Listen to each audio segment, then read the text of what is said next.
The storm had been building for hours, rolling across the city until it reached the glass walls of a Thalgard Institute like a force that refused to be ignored. Wind pushed against the panels with a low, guttural pressure, the kind that made even a modern hospital feel strangely mortal. Inside, the hallways were dim and quiet, lit only by the steady glow of emergency strips guiding the night shift staff. Elena Vance tightened her grip on the chart in her hand as she walked. 3 consecutive shifts had drained her to the bone, but routine kept her upright. Routine kept her careful. Routine kept her from thinking about how easily one mistake could follow her for the rest of her life. She stopped at the restricted door and keyed in her access code. Room 717, the one room on the entire floor that always felt colder than the rest. Inside, Elias Thorne lay motionless beneath the soft hum of machines that kept track of the thin thread connecting him to the world. Nothing about the suite resembled the typical ICU. The lighting was warmer, the equipment new enough to look experimental, and the silence was so absolute it felt curated. Elena stepped in and closed the door behind her. The smell of antiseptic mixed with something subtler. Money, she thought. Money changes even the sound of a room.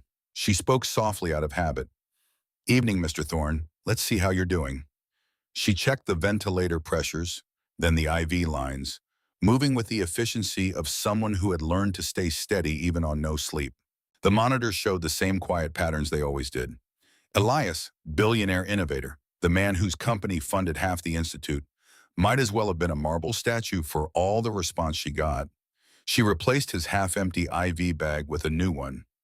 Scanning the barcode and logging the time, her hands were steady, though her thoughts weren't. Someone like Elias lived in headlines even while unconscious. The whole world kept talking about him while he lay here, silent and unaware. A buzz from her phone broke the moment. She glanced at the screen. Another financial headline. Thorne Biotech stock plummets 15% overnight. Board reportedly preparing emergency vote. Her eyebrows rose. She exhaled through her nose, somewhere between disbelief and tired frustration. "Well," she murmured, eyeing the man in the bed, "if you plan on stopping that free fall, now would be a great time to get up." It was just a quiet, sarcastic comment, something said to fill the silence of a long night. But the monitor beside his bed blinked a little faster. Only a fraction, only for a moment. Elena didn't notice. She tucked her phone away and finished documenting his vitals. Outside, the storm pressed harder, rattling faint vibrations through the glass. For a few seconds, she let herself breathe. Then the elevator dinged down the hall. Strange. No scheduled rounds. No one besides her assigned to this wing tonight. Her instinct sharpened. She stepped back from the door just as it opened. Julian Thorne walked in like a man who believed hallways should widen for him. He wore a tailored coat, still dusted with melting snow, his expression sharp enough to cut through the dim light. Behind him came Dr. Malcolm Sterling, head of endocrinology, respected, meticulous, and someone Elena had never seen on night shift. They didn't acknowledge her. They didn't even seem to expect another human to be present. "Evening, Mr. Thorne," Elena said with a polite nod. "Dr. Sterling, I wasn't told about any after-hours examination." Neither man answered. Instead, Julian stepped closer to the bed, lowering his voice. Elena's instincts, fine-tuned by years of dealing with patients' families, told her to move, to get out, to give them the privacy they clearly assumed they deserved. She slipped quietly into the anteroom and let the cracked door become her shield. She didn't mean to listen, but once she heard the first line, she couldn't step away. "Everything is ready for tomorrow morning," Julian said calmly. "Once the board signs, the transfer is irreversible." Sterling nodded, already pulling a slim metal case from his coat. "And as for him," he gestured toward the bed, "nature will take its course." Julian's voice lowered further, colder. "Make sure of it." Elena's pulse quickened. She leaned closer, heart thudding. Sterling uncapped a syringe with clinical precision and held it up to the low light. "This will keep him in deep suppression until dawn. By the time anyone notices the glucose drop, it will be too late. No traceable C-peptide, no questions. Insulin, a fatal dose disguised as treatment." "Good," Julian said. "By morning, his signature will already be on the acquisition contract. His death will be unfortunate, but convenient." Elena covered her mouth before a sound escaped. The room blurred for a moment in disbelief. This wasn't a disagreement. This wasn't a medical decision, it was a plan. Sterling injected the insulin into the clear IV bag, hanging beside Elias's bed.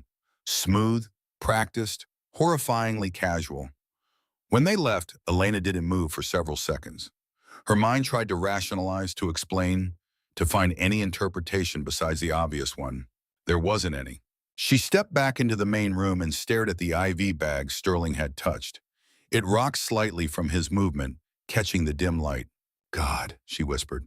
She checked Elias's chart again, scanning for any legitimate order, anything that would justify what she'd just seen. Nothing. Not one note, not one medical indication. She stood there frozen between fear and duty. If she confronted Sterling or Julian, she had nothing but her word. If she did nothing, Elias Thorne would be dead within hours from a natural complication. Her hands shook. She studied them.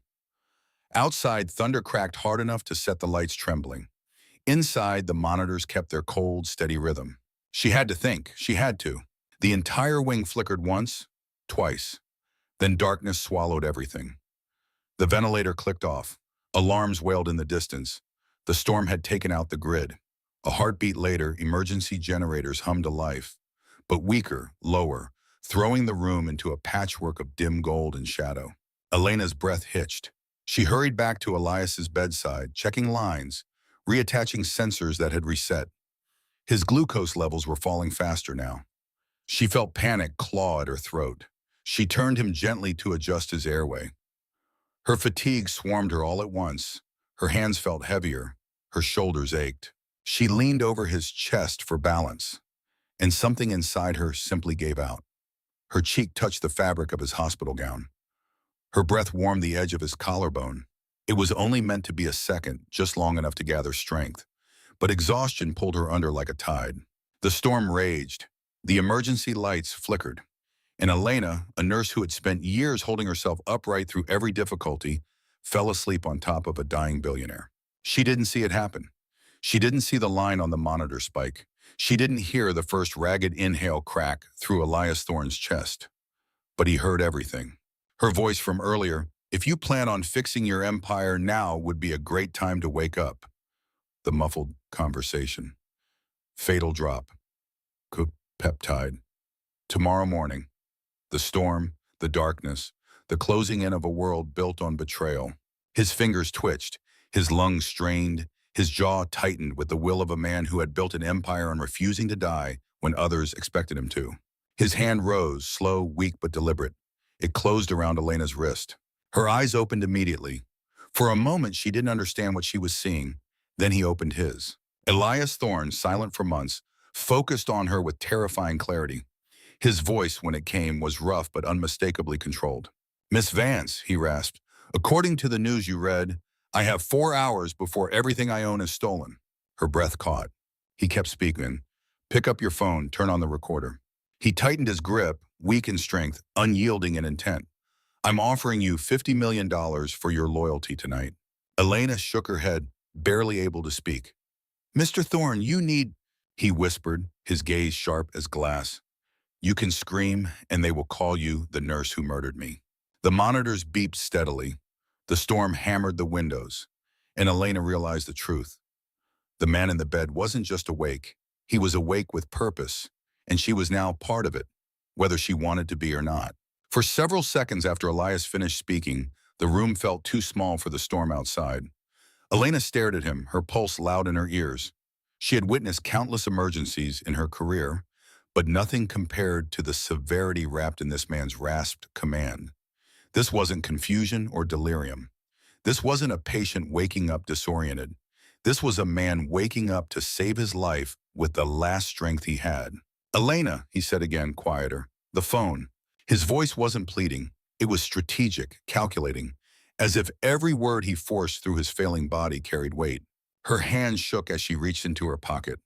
She opened the recorder app, not because she wanted the money and not because she trusted him, but because she understood the alternative. Any hesitation now could destroy both of them. "Good," he breathed. "Now listen carefully. You're going to document what happens tonight. Everything you witness, everything we do.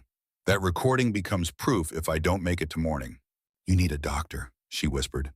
You heard the doctor already, Elias replied. He came here to kill me. His directness hit her like cold water. He wasn't wrong. She had heard Sterling plan it herself. Elias's eyes sharpened with effort, pulling her out of her panic. Look at the waste bin, he ordered. She hesitated. Why? Verification. She crossed the room and opened the stainless steel bin. The empty insulin vial glinted up at her under the dim emergency lights, its label unmistakable. Exactly the dosage Sterling described. Her breath trembled. It's here, she said. Now you understand, Elias replied. They won't wait long. Sterling will check my levels soon. Once he sees I'm not declining the way he planned, they'll accelerate everything. Elena pressed a hand over her mouth to steady herself. What do you want from me? What I asked for, he answered. 4 hours of competence. 4 hours of not panicking. 4 hours of helping me stay alive long enough to ruin every plan they made. His tone carried no softness, but it held something unexpected. Trust, a small, hardened shard of it. He wasn't begging her to save him. He was choosing her because she was the only one awake, the only one who had seen what he saw, the only one who hadn't already betrayed him. I'm not a detective, she whispered. I'm not some kind of... You're a nurse, he said flatly, as if that were enough to end the argument. You understand physiology better than half the executives destroying my life. And you know when something isn't right. You knew tonight. His words were rough, honest, too honest. Elena swallowed hard. If we do this, what's the plan? Simple, he muttered. Counteract the insulin, keep me conscious. Get to the server room, trigger my failsafe. Failsafe? Every empire has a second heart, he said, leaning back as if the effort to explain was draining him. Mine beats underground in a room full of machines. Her confusion must have shown because he added, I built a digital dead man switch, one that prevents hostile takeovers. It requires my biometric authorization. If I don't trigger it by sunrise, the board assumes I'm incapable and signs everything to Julian. If I trigger it manually tonight, the whole acquisition freezes and flags itself to federal oversight.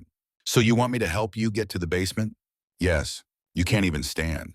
That's why you're here. Elias struggled to lift his arm. Elena stepped in and steadied it before he could fall back. Heavy glucose, he said, bottom drawer, red label. Elena opened the medication cart and found the bottle. Concentrated glucose solution used for emergencies. She drew the dosage he dictated, her training guiding her through the fear tightening her chest. As she prepared the injection, he watched her with an intensity that made her feel exposed but not unsafe. You're good at this, he said quietly. It's my job. No, Elias corrected. Your job is to follow orders. What you're doing now is choosing the harder path. Most people don't. Her hands paused on the syringe. It wasn't praise. It was an observation delivered with the weight of someone who studied people, not to admire them, but to predict them. She injected the glucose into his line. His eyelids fluttered at the sudden rush, and a faint warmth returned to his face. What else? She asked. Corticosteroids, right side cabinet. She prepared the dose. And after she administered it, his breathing deepened. The frantic pressure of hypoglycemia softened, but did not entirely fade. A small wave of relief swept through her until he said, Now help me up. What? We have to move. Elena, he said, locking eyes with her. Every second we stay here, we're waiting to be found. She knew he was right. Her fear just had to catch up to her logic. She positioned the wheelchair beside the bed. The transfer was delicate. Elias's muscles were weak, and his dead weight pressed heavily against her. His breath hitched in pain, but he didn't make a sound. Not one complaint. Once seated, he steadied himself by gripping the armrests. It will get worse, he warned her. My lucidity is temporary, a few hours at best. And what happens if it fades? He exhaled slowly. Then the rest of this night becomes your problem. A chill ran down her spine. She pushed him toward the door. The hallway outside felt narrower in the dim generator light. Alarms from other departments echoed down the corridors, creating an eerie, fractured soundtrack. Elias guided her without hesitation. Left, he said, through the service corridor. Not the main hall, too exposed. He knew this place. Not like a patient, like someone who'd helped design it. Elena pushed the wheelchair faster, her heart pounding. Every sound felt like a threat. Footsteps that weren't there. Voices that weren't real. They reached a junction and Elias lifted a trembling hand. That panel, he said, access terminal. What for? I can reroute security patrols away from this wing. She blinked. You what? How do you just know how to do that? He didn't look at her. A man doesn't build a company like mine without knowing how to protect what matters. He pressed his palm to the scanner. The terminal beeped in recognition. Lines of code scrolled across the small screen. Lights shifted down the corridor. Doors locked. Others opened. The building adjusted to him. The magnitude of who he really was, not the patient in a bed, but the architect of an empire, hit her with renewed force. When he finished, his hands dropped to his lap. That buys us 10 minutes, he said through shallow breaths. You look worse, Elena said. That's because I am. His honesty scared her more than denial would have. Far down another corridor, a monitor blared, a sudden surge in vital signs. Dr. Sterling frowned at the numbers. Elias Thorne's vitals should have been declining, not rising. He checked the time, hours too early for any spike. Then another alert flashed. Room 717, patient unaccounted for. Sterling's expression tightened. He lifted his phone. Sir, Julian, he said, we have a problem. Meanwhile, Elena pushed Elias through a back stairwell. The cold air made him shudder violently. Stop, he whispered. Elias, we can't. I said stop. She halted the wheelchair. He leaned forward, gripping the rail to steady himself, breathing hard. Elena, listen. He closed his eyes as if every word required focus. When we reach the basement, I need you to brace me. I have to put my hand on the biometric pad myself. If I'm not conscious enough to do it, don't. She cut in softly. Don't talk like that. He opened his eyes. They were clearer now, almost painfully present. I'm not talking about dying, he said. I'm talking about failing. I'd rather die than fail. The raw conviction in him startled her more than any threat had. She knelt in front of him, steadying his trembling knees. You built a life where everyone followed your decisions, she said quietly. Tonight, you're trusting someone else. That's not failure. His jaw flexed as if he wanted to argue but couldn't. Instead, he said, don't let me drift. I won't. Private security moved through the halls in tight formation, responding to Sterling's alert. Elena and Elias reached a maintenance quarter just in time, slipping behind a row of equipment carts as footsteps echoed past. Elias pointed toward a metal door ahead. That leads to the lower mechanical wing, he whispered. Go! She pushed him through the door, and alarms erupted down the hall. Sterling must have overridden some of Elias's interference. They had seconds. Elena pushed harder. Elias's head sagged, his breaths coming fast and shallow. Stay with me, she said. He didn't answer, his eyes unfocused, his shoulders slackened. Elias, she shook him once. No response. His glucose was crashing again. Damn it, Elias. She reached for the emergency kit on the chair, her hands trembling. She slapped his cheek gently. Look at me. His eyes flickered open for the briefest moment, unsteady, unfocused. Elena, he murmured. Not yet. He was slipping. She had seconds to decide whether to risk adrenaline.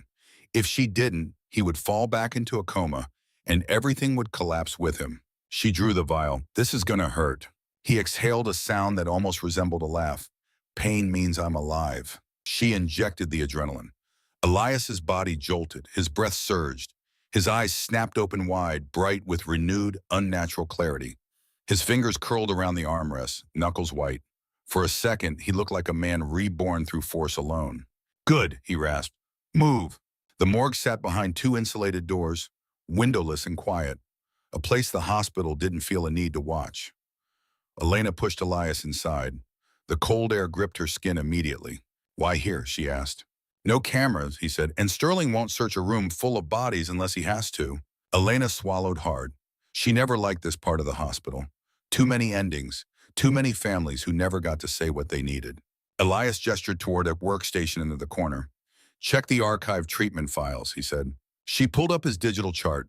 At first glance, everything looked normal. Labs, imaging, prescribed medications. But in the advanced tab, locked behind a physician-level login, she found a list of treatments she had never seen ordered.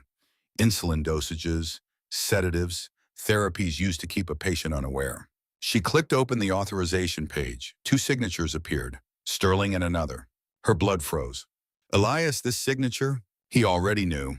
She saw it in the way he looked away, jaw tightening. His father's name glowed on the screen. The betrayal hit him physically. His shoulders dropped and his breath trembled, not from weakness, but from something deeper, something heavier. For years, he said, voice low, I believed the people closest to me wanted what I wanted, the company to thrive, the legacy to last. He shook his head. I built walls to keep enemies out, and all the while the gates were open from the inside. Elena stood beside him at a loss for words. He finally looked up, meeting her eyes. When I was a child, he said quietly, my father told me the world would come for anything worth having. What he failed to tell me was that sometimes the hand that once protected you is the first to let go. The truth in his voice cut deeper than any wound she had seen in the ER. Elena placed a hand on his shoulder, not as a nurse stabilizing a patient, but as someone acknowledging a breaking point. I'm sorry, she said and meant it. Elias inhaled slowly. No, this helps. How? It tells me exactly what I'm fighting for. He straightened in the wheelchair, not physically stronger, but sharper, steadier in purpose. We're going to the basement, he said, and we're finishing this. Elena nodded. For the first time tonight, he didn't look like a dying man. He looked like someone who had already survived the worst. The elevator to the basement had been disabled during the storm, forcing Elena to push the wheelchair down a long concrete ramp that spiraled deep beneath the main hospital. With every turn, the air grew colder, the lights dimmer, the hum of machinery louder. Elias didn't speak for a stretch of minutes. His breath was controlled but not steady. His lucidity flickered like the failing lights overhead. Elena stayed hyper-alert to him, every tremor, every tightened jaw, every moment his eyes drifted too long toward darkness. Talk to me, she urged softly. Anything. Keep your mind awake. He exhaled. When you walked into my room tonight, I thought you were another disposable face in a world full of them. That's honest, she said dryly. I'm past filtering, he replied, but you weren't disposable. You were the only person in the building not pretending. The admission surprised her, not sentimental but sincere in his own sharp-edged way. They reached the bottom of the ramp. A reinforced steel door loomed ahead like the entrance to a vault. Elias pointed. There. Elena pushed him toward it. The small biometric pad beside the door blinked red. He lifted a trembling hand toward the reader, but halfway there, his arm faltered. Elena, I've got you. She grasped his elbow gently, bracing his wrist so his shaking fingers could press against the scanner. A soft beep sounded. The door unlocked. Inside the room glowed with cool blue light. Rows of humming servers, security monitors, encrypted consoles. It felt more like the heart of a tech empire than any hospital basement.